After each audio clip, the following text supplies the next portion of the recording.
m'appelle Alice Zeniter, j'ai 31 ans, je suis romancière et dramaturge et je publie L'Art de perdre.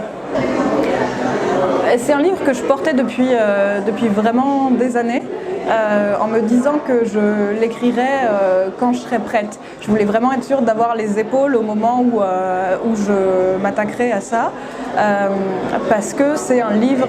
que j'ai construit à partir des bribes de mon histoire familiale,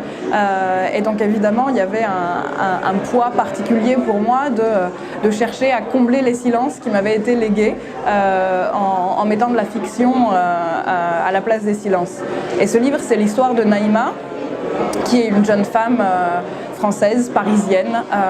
d'origine algérienne, bien que en fait elle ne soit jamais allée en Algérie, que ce soit un sujet dont on ne parle pas du tout dans sa famille. Et à un moment donné, Naïma est confrontée au fait qu'elle ne sait absolument rien des raisons qui font que sa famille a quitté l'Algérie. Et comme pour son travail, elle est amenée à y retourner, elle va mener un peu c'est pas vraiment une enquête, c'est plutôt des recherches très larges pour essayer de comprendre quel est ce pays. Et on va retraverser en fait, à travers l'histoire de son grand-père et de son père, toute une histoire qui n'a jamais été racontée, qui n'a jamais été chantée. C'est l'histoire des harkis, de ceux qu'on a appelés plus tard les harkis,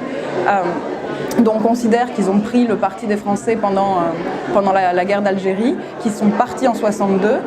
qui ont ensuite été parqués dans des camps de transit et de reclassement dans le sud de la France, puis dans des cités HLM. Et voilà, et Naïma retraverse tout ça pour comprendre ce qui fait qu'elle, aujourd'hui, est devenue qui elle était en essayant de déterminer si sans qu'elle le sache, ça a pu la marquer, lui donner un cadre, un moule particulier, ou si elle peut se libérer tout à fait de cette histoire et considérer que ça ne la regarde pas. Ce que